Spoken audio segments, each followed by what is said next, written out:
Tammy. So good to talk with you. You too. Um, this is our second episode of For Black Mompreneurs. We are speaking with business coach and all around wonderful woman, Maya Haradot. So excited to have her here today to speak with you about her journey. And we definitely want to have her again to talk about sales and being in business. But today it's all about like the mompreneur journey and how you knew it was your time. So, Maya, if you don't mind, just tell us a bit about yourself, who you are as a woman, a Black woman, a mother, an entrepreneur. Oh my goodness, I love this conversation because we don't get to have it enough, right? Mm-hmm. So who I am as a Black woman, as an entrepreneur, as a mom. So I'm the proud mom of one daughter, who's now in high school, and I'm still tripping out over that I have a daughter in high school. It feels like she was just in I, kindergarten yesterday. But yeah, it's been an interesting journey. I think I knew that when I was pregnant with her, I was working full time at the time. And I knew that I was really wanted to be able to spend a lot of time with her. I grew up in a single parent household. My mom was amazing because she worked nights so that she could be home with me during the daytime. But I knew that for my own journey, with just kind of all the things that are going on in the world and how I wanted to show up for her, I wanted her to have both of her parents available for her during the daytime. So I worked for a couple of years full time after I had her. There's a wonderful thing called benefits, which suck you in and, make you feel secure as a mom about what's happening. Mhm. But then I realized at a certain point, between the after school activities, between the half days in school, trying to get actual healthy lunch together every single day, that going back to my business that I'd had a number of years, prior to being pregnant, was going to be my best move because it would give me more flexibility of time. So yes, there would be a number of times where she wouldn't see me during the day, but it's been a big priority of mine to be able to be there when she gets home from school every day and find out how her day is, and also just to be able to kind of be there for events or things that just for her to know her family is around her and supporting her and loving her. So that's a little bit about my family, about me. I'm a Black woman. I'm a Gen Xer. Bring it on. I'm a native New Yorker. Yes. I think there's a special sauciness that those of us, spiciness, whatever you want to call it, that those of us in that category have. And I'm like, I'm here for it. Bring it. Let's do the darn thing. Awesome, awesome. I think it's also so interesting. The last person I interviewed, Dr. Khadijah Coleman, she had a similar story, right? That she was this person working in a professional setting, had a baby, and was like, this has to change. And that Yeah. was my experience as well. Like, I was just home with her for those first 6 weeks, and I was like, I got to figure this out in a different type of way Definitely. because I didn't want to leave her with anybody else and I didn't see myself having to juggle everything Yeah. and be effective. And Exactly. like you, I came from a single parent home and there were so many times that my mother just couldn't be present with certain things because she had to work. And so I was like, how can I build a flexible life that is able to, sustain our home, but also raise our children to feel very connected to us in a different way than when you are at work at somebody else's job all day. It's So it's let the $1 million question. Yeah, it is. yeah. So let me ask you this. Like when you first decided that you were going to really focus on entrepreneurship, what did you think success would look like?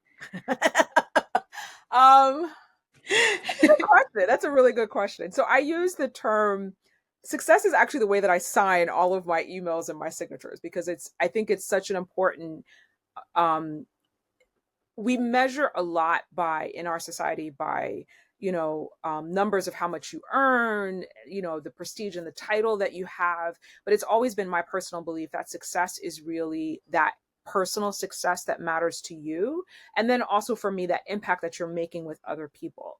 So if I'm doing the work that I'm doing and I'm not able to impact other people, I is that really success? Like, no.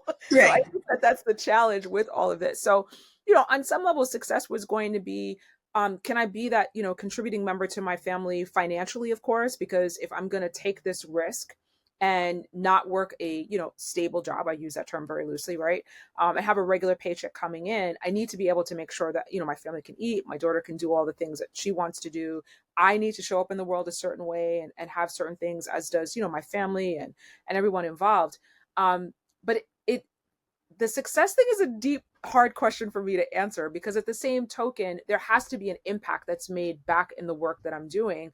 But I'm also not that fluffy type either. That's kind of like, it's all about the woo woo either. So like, I want to know lives are being impacted. I want to know people are changing, but I also want to know that it's being done in kind of a strategic way where you can see actual growth happen.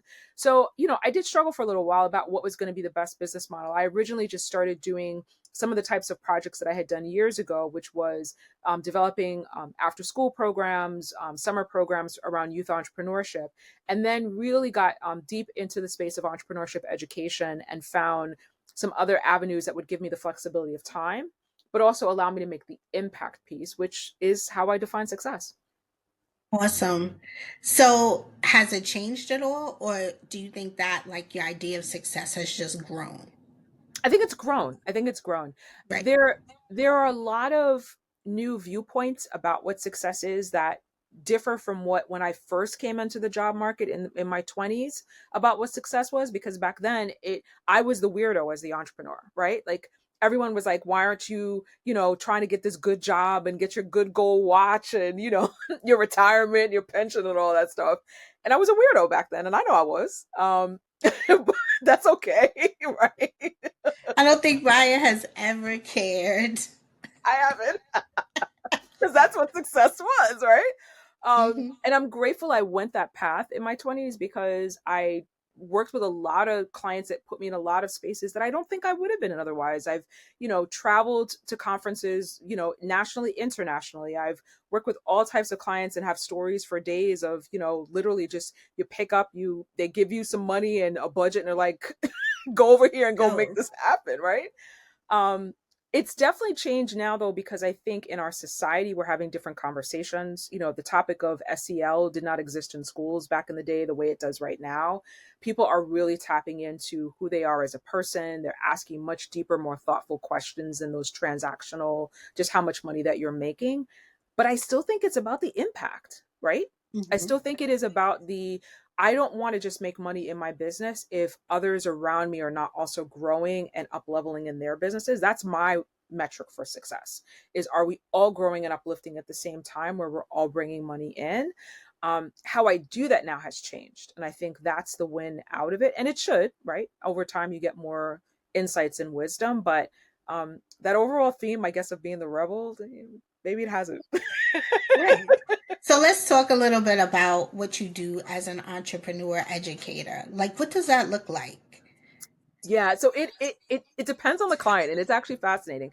For years, a lot of the clients I worked with would have me actually lead trainings and workshops around how to start a business, how to grow a business, and all of the fundamentals that you need. So I've heard literally hours of workshops on marketing, on sales, on finances, although not so much on sales if we're honest about it, on how to start a website, create a landing page. And what I bring to the table and to the conversation is getting people in those rooms. And whether I'm working with them one on one or I'm working with them in a group, getting them to think critically for their businesses about how that applies to them.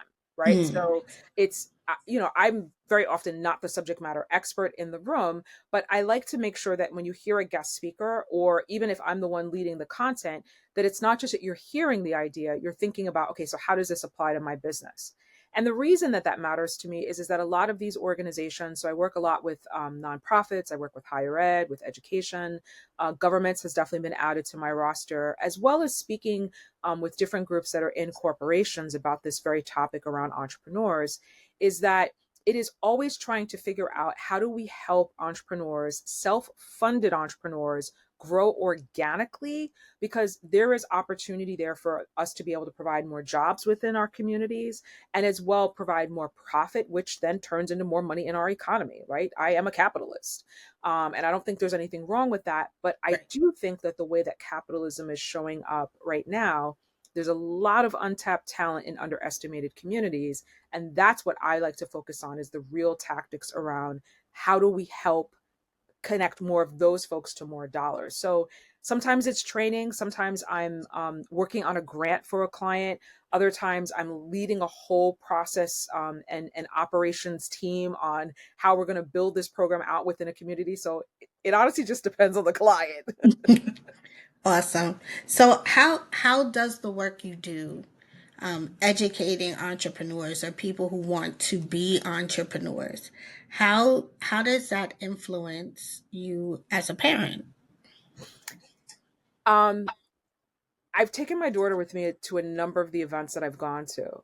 And she went to an event, and of course, this is how it would happen, where she was learning about financial literacy and how to invest money for kids, right? Like I purposely put her into this program. And she's heard some of these conversations for years just from, being in the rooms where Hmm. I'm in. And she came back to me and she was like, Mommy, we did a budget. And I'm looking at how much I need to have like a 2-bedroom apartment. I can't be living in a studio and, whatever. And so she's relaying back the ideas that she got that day around budgeting. That meanwhile, we've been having this conversation for years, right? About budgeting and saving your money and why do you invest. And then the thing clicked that really, really like touched my entire soul because this program had nothing to do with entrepreneurship. She was like, Mommy, I don't know if I want to be a doctor, but I don't know if that's just going to be enough for like the goals that I have. Like, Oh, yeah, I like, and she's not really a big kid surround, like money doesn't catch her attention per se, yes. but she was like, I think I'm going to have a business like you do. I mean, I don't know what it's going to be right now because she's still obsessed with being a doctor. She said, but I can't like, basically she was saying these salaries they pay ain't going to pay my bills. And it really touched my entire soul because she got it, right? This Hmm. having an entrepreneur as a mom is the most normal thing for her ever. And so she doesn't have to go through the dilemma that I spent years going through. Should I get a job? Should I work my own business? And that to me is the win. Is she sees an example in her own life of how it does work. And also the conversation of why don't you have a job? Completely. Yeah. I mean, What listen, is it you do all day? I have family members that have no idea. And my running joke with my mother was that I literally would take my mother, I literally traveled the globe with my mother with clients. I traveled with her Wow. with clients and she still didn't know. She unfortunately has transitioned on, but when she left this earth, she still didn't really know what I did. But she didn't care. She'd be like, she pays her bills. She doesn't. She gets up in front of a room and talks to people and works with teams. So she does something over there. But that's fine. I totally get why. Right, right. I remember when my mom first saw me actually on calls and things during the day, and Mm, she was like, "Oh, you really are doing things here." And I was like, "What do you what did you think was happening?" So it's always interesting when, we're the sandwich, right? When right. That's our right. parents and our children see us See in it. this space and then have to realize that we are actual people who are doing things and making an impact outside of them. And making So money as well too. Yes. We're not just answering emails randomly. you know exactly. So how do you think that, on the flip side, how do you think that motherhood has shaped the way that you lead and how you run your business? I know you said that you started really thinking about entrepreneurship in a new way because of her. Mhm. So how has motherhood shaped that? That's probably a 10-hour conversation, but I'll summarize it to say I think there's three things that stand out to me. Number one is I know that the UN has on their priority list of things, caregiving is a big thing at the top. As a priority in this on the planet, right? And the fact that caregiving is one of the least seen, least valued, and most underappreciated parts of how our society operates. And if you look at how much a pre-K teacher makes, hello, Hmm. that's it right there. I think it's expanded my understanding of caregiving. I was always attuned to it. I was always aware of it because most of the work I did when I was in my 20s was working with young people. So I worked a lot with parents, I worked a lot with schools, I worked with foundations working with parents. Like I was always Mm. attuned to it. But it's different now when you're the parent Yeah. and you get the like, oh, your kid's gonna get out at 12 o'clock. You're like, what the? Why are they watching at school all day? What do they need to be leaving half day for? And you now have to drop everything and run and figure out how you're going to, care for them. And when I grew up, there was a village when I grew up, right? Like my mom was a Hmm. single mom and she did a lot, but she had a village, and our society looks different now. I'll just say that. Some people still do have Yeah. a village and that's beautiful, but our society looks different. So I think my understanding and awareness of caregiving has definitely changed. I've really tried hard within the programs and the workshops and the work that I do to acknowledge that caregiving aspect of it. So, if I'm doing a public workshop and somebody brings their kid into class, as long as that kid doesn't cause a disruption. Now, if they cause a disruption, out of here. But if they don't cause a disruption, and I'm teaching a class of women, I get it. I'm going to deal with that because crap happens. Right. Childcare drops through the floor, and you still trying to get your goals. So I really try hard to kind of have an understanding and awareness about what it is, and then how can I show up and support and serve people that are navigating this difficult conversation. To your point, elder caregiving is just as tough. I've done it. It is just as tough as raising children, right? And understanding Hmm. both sides of the spectrum. So I think I do wonder what being a mom would have looked like, 20 years ago when I was younger and I had a lot of friends that had kids back then. And I think there's some things that would have been different and easier. But I think my understanding of people now is different. Definitely my empathy for caregiving and its challenges that show up. And then also trying to figure out ways, like the big shift for me is trying to figure out ways of how do you build a business where you do have a family and what that Hmm. means of having real time with your family, but also real time with the business. So I think I've definitely expanded in that regards. So when you think about when you share information about like what you need to do when you're an entrepreneur Mhm. and you're building, you're building a family and you're, I shouldn't say it like that. You're cultivating your family, you're raising your family, and you're building your business. So, like, what words of wisdom or what tips can you give us?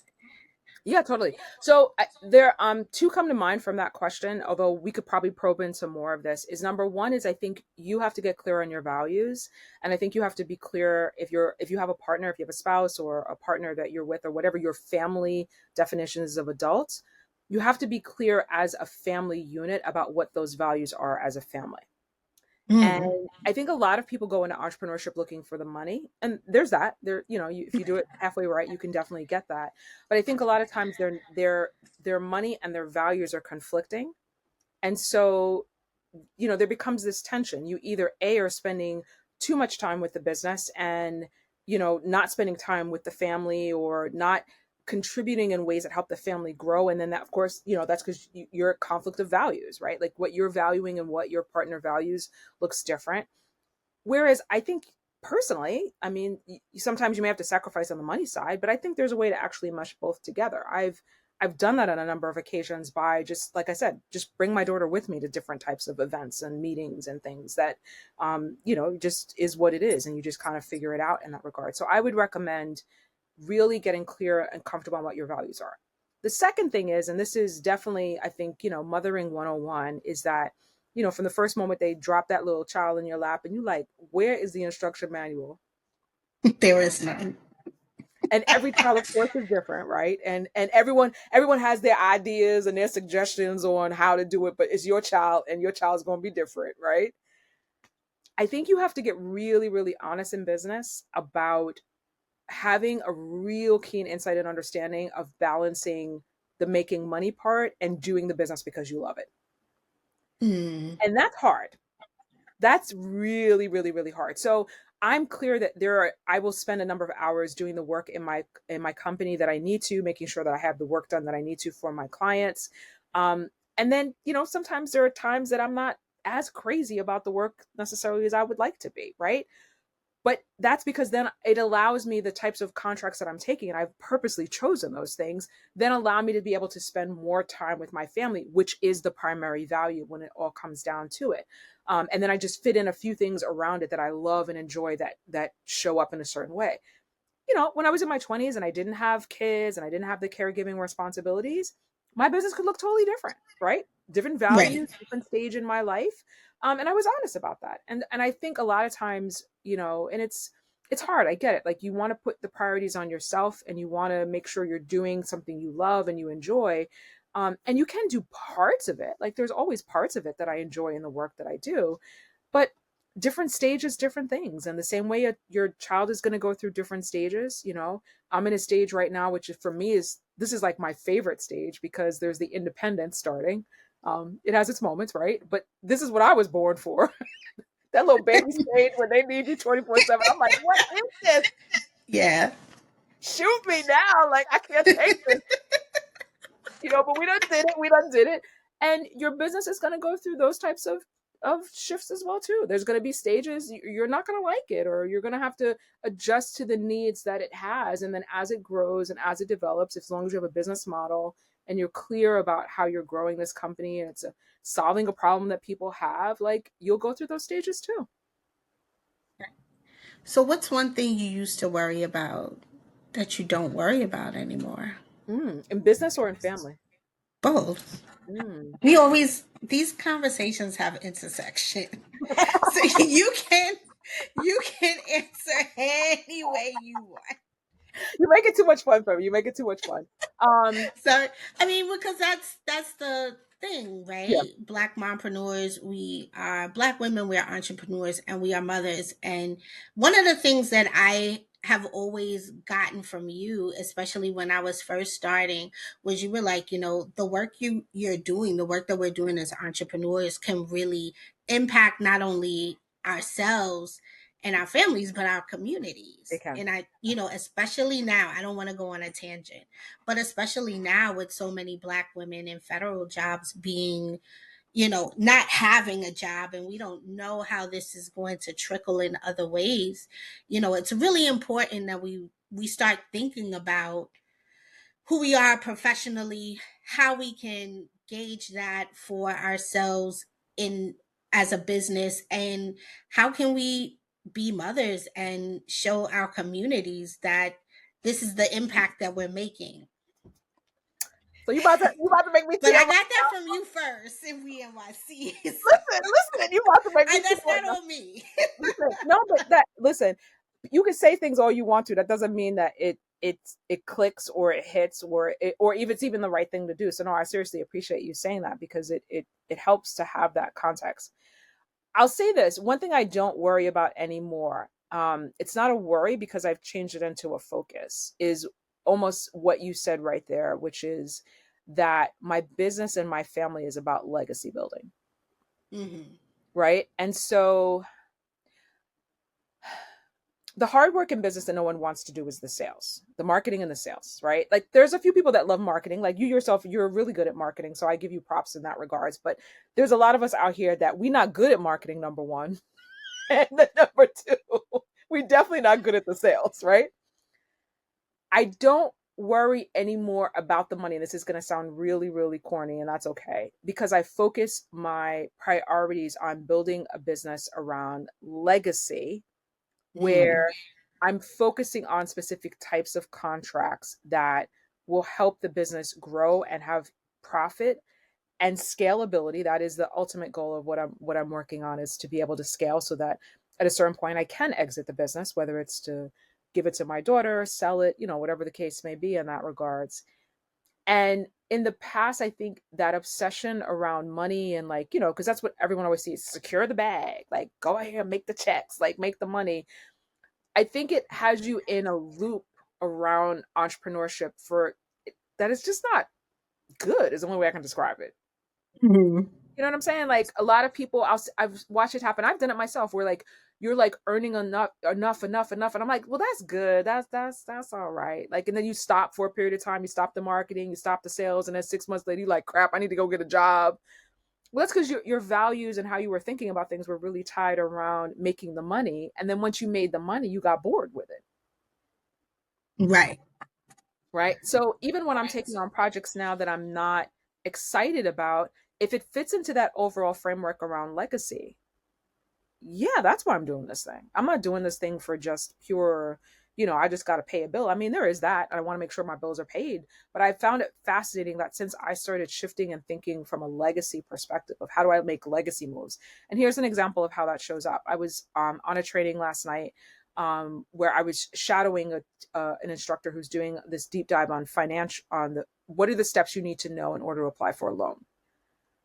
And he blew my mind because people never talk about this. I had to find this out on my own. He finally had a full-fledged conversation with entrepreneurs about making sure that they are creating retirement. Do you have a SEP? What is the SEP? How does it work? SEP IRA. And do you have a solo 401k? What is it? How does it work? And how you can do it. Now, I wish he would have broken down how to operationalize that for businesses, especially because the whole group is underestimated businesses. And the way he approached the topic for me was very, well, when you get there, when you have enough money, like if you have an extra 70K this year, you can put it there, which some people very well may have in the audience, which is great. But for a lot of people that don't have an extra 70K burning a hole in their pocket, like, well, how do I do this, type of thing. So I just wish he would have broken it down to operationalize it. But I came off of, I'm no exaggeration. I had on like a sweatshirt, my hair thrown up. I had to go grab the good glasses, like to come on. And I told him, I said, I appreciate you sharing this. I said, because far too often we're having conversations about the numbers, but we're not building a strong foundation from a legacy. Like this is a legacy perspective, because if you really understand what that SEP IRA and that solo 401k, yes, it's a tax strategy. Yes, it saves you on taxes right now, but it is about you building a serious retirement account so that you're not Mhm. working until you're 70 or 80 years old. Like a lot of entrepreneurs, unfortunately, they don't think about retirement. They just go up and work and work and work and work. And then 30 years go by and then you're like, oh crap, I want to retire, but I have no money to retire with. The money's in the business. And now you're giving yourself the opportunity at, 20 years, 30 years into this business, that you'll have enough money that you can make choices about what you want to do within your community very differently. Right? Mhm. Yeah, That's big. that's huge. So, what I hear you saying, and you can correct me, legacy building is, of course, it's bigger than securing the bag. We do secure the bag, but the legacy building is about making good financial moves and positioning yourself as a business to get bigger contracts, right? So you're not running left, right, round the mulberry bush. I'll add to what you said right there, to the time of we're dealing with right now. Hmm. If Black woman, and I understand, like I can break down the numbers. If you want to have the conversation on numbers of how much we're underfunded, like I understand Hmm. all that. I do. I really do. Right. If we really got this legacy piece and we got it well, we wouldn't give, and I'll say it, am I allowed to cuss or is it bad? Yeah, I have a potty We mouth. wouldn't give two shits about the federal government right now if we really got the legacy part of the business building, because we'd be employing each other. Yeah. And we have the agency to do it. Bingo. Bingo. And that's the game changer on it. And I get it. Every business goes through stages and everyone comes into this game with a different backing. Like I had negative safety net, right? Like I understand that times 10. I understand what that's like to work and figure that out. But when you understand the legacy building piece, it's not you just going after secure the bag, you going after secure your legacy, right? My job as a mom entrepreneur should be to make sure that I'm building a business that if my daughter wanted to work at, and if I really wanted her to be there, let's put that out there too, that I could afford to pay her and employ her to do so. Right. That matters 1,000% more than me being off on some damn yacht and some, stupid, photo online or, I'm also thinking just not even like I teach her to be in my business, but also like an entrepreneurial mindset. Like some of the things you said earlier about your daughter, like, I want to be a doctor, but I might need a business for these other things that I want. And not even thinking about the fact that physicians have their own offices and those are businesses, but maybe she's thinking, I also need to be running something else. Um, so I just, what is the thought process I had? I'm gonna have to edit this, but that's all right. It'll be a good dog I'm edit, just Ellie. thinking, It'll be a good dog edit, baby. like around entrepreneurial mindset, like Mhm. how are you? And it might just come naturally to you to just teach her certain things because you're modeling certain behaviors. But how can we get to that place where we're modeling certain behaviors around mindset? An Mhm. entrepreneurial mindset in a lot of ways is like growth mindset. Mhm. It is. It is. It's really like that. And also like that church mindset, like Yeah. the devil ain't never gonna have me, Yes. right? Yes. Exactly. So like a Exactly. business mindset is 20 people told me no, 21 is gonna tell me yes. So how do we teach that to these babies? Specifically to the babies. And so and you know this for me, I had a brand, and I will own, she's been to neglect this little child over there on the side, and she had gotten any love in a while, and I own that. I had a brand called Mom and Daughters Inc. Several years ago, that I really wanted to teach mothers and daughters this conversation around entrepreneurial mindset. And at some point, I think I do want to get back to it again. That would be a dream of mine, to be able to get back to it again, because there's a lot there, right? There's Mm-hmm. three things that I can think of specifically for. I'll pick middle school, because that's probably the easiest age for me to kind of be able to impart it. Although, to be frank, I think it starts when they're very young. Yeah. You start it from the day that they're born, to be frank, and you just meet them at every stage. The first thing is that every time that your child has money in their hands, they need to understand the context of that money, right? And in particular, if you're like me and you pay with credit card all the time, where they don't touch money anymore, because I think that's a real big deal. They don't touch money anymore. There has to be conversations and context put into what the money looks like. So, for example, my daughter had the chance to go to an event this past weekend. They were doing this whole big Halloween thing and blah blah blah blah. She did not get spending money from her parents. She had to use a gift card that she received for her birthday, because this was a fun activity. So this, mommy and daddy will pay for you all the time if this is a school event, if this is a required event, but this is a fun event that comes from you. And we have conversations about it. Now, I'm not going to leave the child out stranded and, the whole 9 yards and whatever, whatever. But like, because where she was going, the pizza cost $15. So, let's not get started on Yeah. just like I started on the Yeah. realities of what that means. But I think there have to be conversations that you have from day one, so that they understand how money shows up in their life. And it's not just some little magical thing like, yes, mommy and daddy go to work, but there's how it applies to you, I think matters. Number two, from a very young age, and this has actually been really difficult for my daughter. And mind you, she speaks really well, so that's not the problem. But she has had a difficult time having money transactions, and I hope she don't get mad at me when she sees this. But who cares? Let's have fun with this, right? Um, I've always put her in the driver's seat. Even when she was little, we go to the corner store.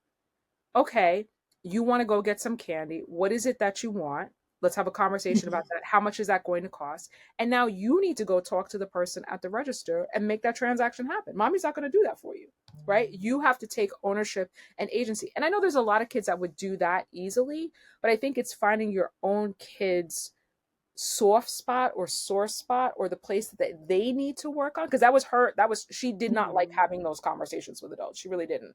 And I made her work on it, but I'm like, you're not going to have money transactions and be afraid in any way, shape, or form to talk to an adult. Like, we're going to make sure we have this happen, Yeah. right? Like, this is a really, really big deal. And then the third thing is this one is kind of intertwined. On the holidays, I don't just get her, I get her Christmas presents and birthday presents like everyone else does. But we always have a conversation every holiday about two things. One is I get her money for her to pick another stock. We do fractional shares in our house. So she gets money that she can't spend, that money that's got to go into investments, right? And Okay. then we're always having a conversation. I don't pressure my daughter to start a business. I don't believe in that crap. Like, she'll do it when she wants to. But we're always having a conversation about, I call it the one marshmallow, two marshmallow test. This is what we're talking about right here, right now. But as you move and you get older, what are you thinking about where you want to spend this money? What are some of the types of dreams and goals that you have? I haven't really started with her too much on taking the risks part of just yet of the entrepreneurial conversation, because I think that's going to start to happen naturally now. But we've been having conversations from day one. What are your goals? What are your dreams? How much is it going to cost to get there? I.e., now she knows Mm. she want 2 bedrooms, and she gonna have to work extra hard for them 2 bedrooms versus, right, the little studio Yeah. apartment I had, right? Mhm. So I think it's just layering those conversations naturally, so that it's a choice that she gets to make, as to how she wants to do this. And that, in my mind, she's thinking strategically. Mhm. We're thinking about return on investment. I actually have no problems. My daughter goes in willingly and happily to thrift stores and consignment stores to shop because I have real conversations with her. Well, this is how much money we have for the budget, and either we could spend this money now, or when you go to college and you want to actually eat that week, that'll be on you to figure out how to afford. Mm, yeah. Which one do you prefer? So I think it's just having conversations at whatever level that they're at. You don't have to be an entrepreneur to start this dialogue and this conversation. I do it a little differently, of course, because this is the world that I'm in, and I want her to think in this way. I want her to get in those rooms and feel comfortable having those conversations. And I'll work with her on the strategic risks as we go on, because that's a big part of entrepreneurship is taking strategic risks. We'll start to have those conversations now as she's getting older and can kind of have more agency over the things that she wants to pick as she gets older. Mm, like that. So when you're thinking about like preparing her and also, running your business, like what are you still learning and figuring out? Oh gosh. Everything. I know, right? Everything. Every second it's something. Literally, there is something every second. So one, I think as a mom, you have to empower your young people. And I would have done this, entrepreneur or not. You have to empower them to they have to take responsibility over their own lives, right? Because I need time to think and work. And at every stage and age, we've done that, right? I have no qualms whatsoever. When she was 2 years old and still might have killed herself, you put in a playpen with a bunch of toys so that mommy can have an hour to kind of get some stuff done, right? Like That's it. it just is what it is, right? And you got to do what you got to do. So I'm really proud that right now, as a teenager, that we've created structures around things. I mean, she's still a kid. Don't get me wrong; she got to be reminded 500,000 times. But we've created structures around chores, around activities, and so I'm literally finally getting time now to be able to do strategic thinking again. Because for years I couldn't, if I'm honest. But I can start to do that a little bit more now because some of that burden, that mental weight that we always are dealing with is taken off. But you got to plan for that. You got to You you, got to plan to be ready for when it's time. you got to Because that plan. was what I was about to ask you. Yeah. Like, okay, so you can take this on now. What did you do? Because I remember, when I first stopped working full time, I always kind of felt like I should be doing more. I should be. And I kind of had to slow myself down and say, this is where you're supposed to be. This is what you're supposed to be doing. If you were supposed to be doing something else, you'd be doing it. And it took me a time to get there, but I definitely would feel sometimes like I'm supposed to be, Hmm. do, have this Hmm. versus what's right here. But how do you plan for when it's time for that?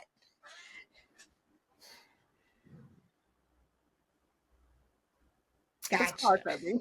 That's hard. That's all I'm gonna say. That's hard. That's hard. You got to. So I will. First of all, I will give credit to my partner for this one.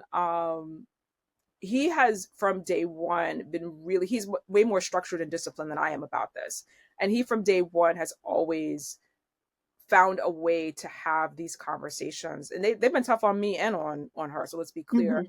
about setting some of that structure up. So I think some of it is you have to set a structure up, and then you know the play, you follow that structure again and again. Mm. I get bored with structure, like Yeah, me too. that's my honest, right?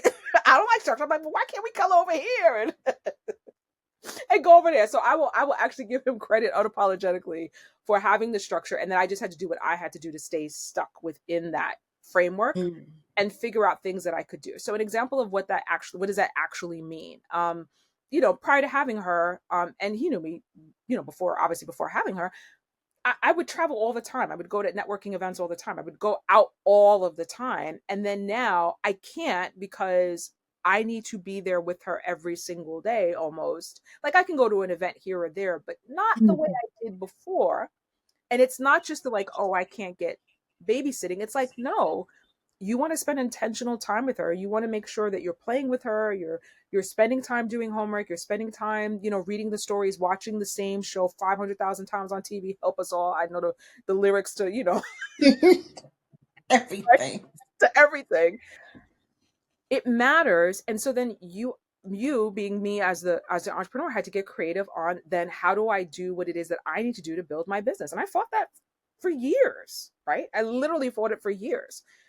Get creative and figure out, like, do what we as Black women do, and put your Black girl magic on and create it, right? So if I Mm-hmm. can't get to the in-person events, and I am very strategic now about, as a result, I've gotten way more strategic about the events that I attend. There are ways of still connecting and meeting people where they're at. LinkedIn, Mm. online Right. events, right? Very intentional. If I am going to go in person, a very intentional way about how I'm going to go in person. I'm going to do one event and layer like one or two meetings at that event instead of just going to the event and like hoping it's a good event type of thing, you know? Right. Like you have to just get really smart, I think, about how you do those things. And it, for me, it, like I said, I don't like the structure. I prefer kind of creating like what it is that I want to do. And I fought it, and to some degree I'm still fighting it. But I think if you use that structured area as your fuel for how to create, you can get Mm. things out of it. And I have, so it's, everything doesn't have to be this is the ideal way of how I would like to set it up and how I'd like to have it. No, visibility and awareness building is visibility and awareness building, whether I'm in person at an event or whether I am online and I'm talking to all the planet online. Awesome. So you're Right. like, be flexible with yourself and be flexible with the ways that you can share your expertise. Yeah, yeah. And stop waiting for that perfect time or for that ideal way of how you want to do it or feels comfortable for you, and just make it happen. Yeah, I remember when I was in the workshop with you, and you were like, "Look, just do it. Like it doesn't have to be pretty. These people don't care. They care about what you're gonna do, what you're gonna be able to sell them. Can you deliver? And you're gonna waste time." I'll never forget that, and that took a lot of edge off of. Oh, I need this, and I need this, and I need this. Maybe I would have liked those things, but I could get going with what I had in front of me. So, but let's have the real conversation for Black women that we don't get to have, which the real conversation for Black women is there are a lot of social norms that we have been taught that have Mhm. been embedded in us. And so I understand 1,000% what that was in you, because I have that same thing too. I'm not going to show up unless I'm perfect. Well, there's a reason for Right. that. There's like Yeah, we've been taught that. our ancestors, our elders reminded us of that and would Yeah. go out of their way to remind us of that, to this very day. I cannot walk outside with a bonnet on my head, no matter how much I may want to, right? Like that's just Yeah. that was Yeah, my we're not doing that. that was my education, right? I will take some type of gel in some way and work this out, right? So I do think that for Black women, to some regards, it is different, and I think we need to have spaces where that's my priority right now with coaching, is creating safe spaces so that we can unpack these conversations and have very real talk about it. And then I think the other big thing for Black women in particular is we need to be really, really comfortable, and it's a very vulnerable, scary thing. I just want to put that out there, right? We have to be really, really uncomfortable to start unpacking the wiring that got us to the success that we got to. Period. Hmm. Some of it is going to be therapy to kind of figure that out, because there's the personal Yeah. inquiry and the development and the journaling and all that other stuff. And some of it's going to be just showing up in the business scared. Like, and that's what I would argue that you did brilliantly, is you just kept showing up. It don't look the way you want it to look, but you like, I'm just going to keep showing up and keep putting one foot in front of the other. And then over time, you start figuring out the parts and pieces that you feel comfortable in shedding or unlearning. I think there's sometimes an unlearning process that has to happen, because there are things that will help you become successful as an employee, but those very things a lot of times will hurt you as an entrepreneur. If you wait until Hmm. that darn thing is perfect to then, send it in, somebody else done already did it and got twice the money and got half the skill you got, Hmm. right? So I do think that what you're doing here is huge, because we need to have these spaces where we can have honest conversations that for Black women about the unlearning, about the relearning, placing the priorities where we need to. A perfect example to me is that if you look traditionally, the degrees that a lot of Black people and very much Black women have, liberal arts, psychology, sociology, a lot of those areas, which we need in our society, we really do. But a lot of times, the things that are going to make you successful in business, you need another set of skills. And so, to be fair, Hard skills. to be fair, I don't think we need to go back to school to learn them. So I just want to put that out there. And I don't think most of us have time to be able to do that, nor do I think that's the answer. But then just be honest with yourself. Like, you asked me, what are the things that I still have kind of yet to work on? It's like to master the finances in my business. I have an accountant, I have a bookkeeper, but I'm continually finding ways. That's why I'm taking that class, right? I'm continually finding ways to educate myself on the numbers, because the more I've done this business and understand it, it is about the profit margin. It is about the break even, right? It is about not just how am I going to make money this year, but how do you 5x it and 10x it in a sustainable, scalable way.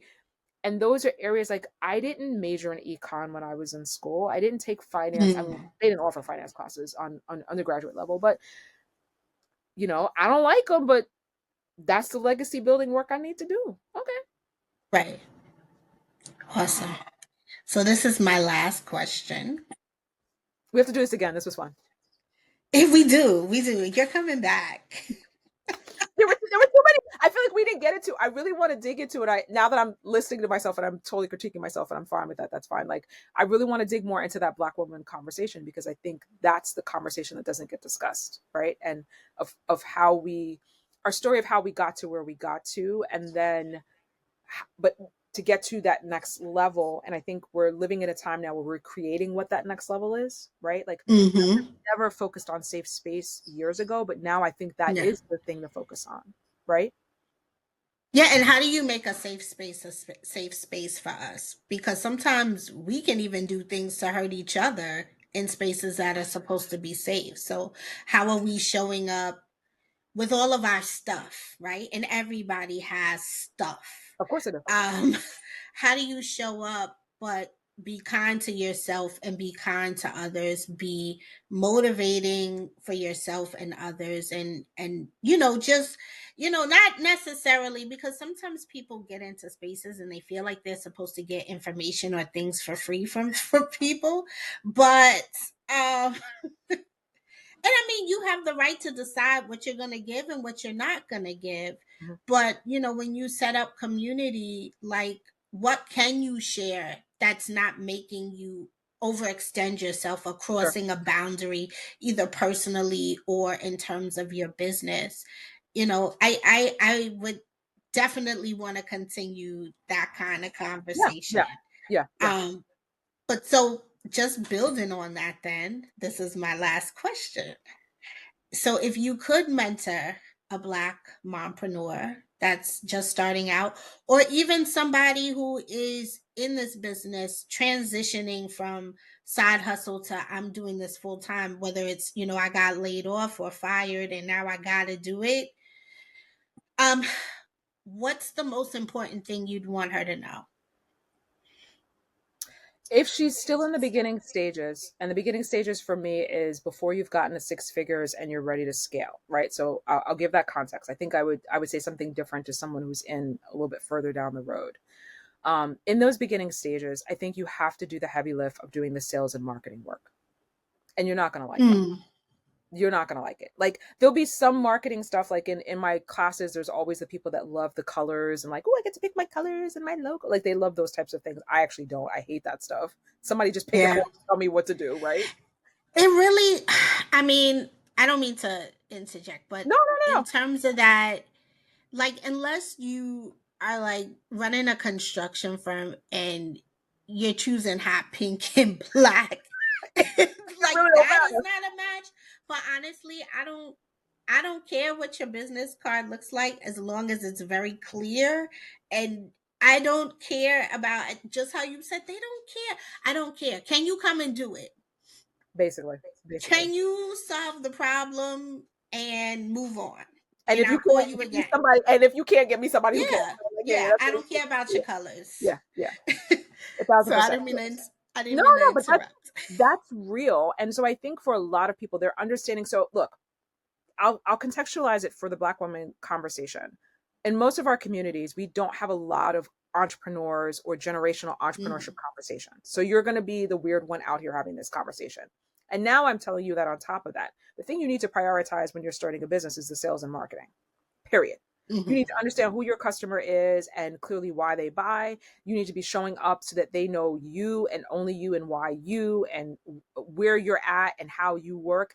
And then you've got to do the heavy lift of asking them to buy from you, however that looks, right? There's different ways of how that looks so that you have enough of a flow coming in. And I share this very, very openly for the people that want, that need to get something yesterday because they got laid off by the government, the day before, right? Like I get that Mhm. 1,000%. Like cut all the bull crap, get to the sales and marketing.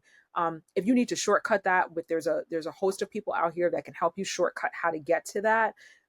That's where you put your attention and your focus, right?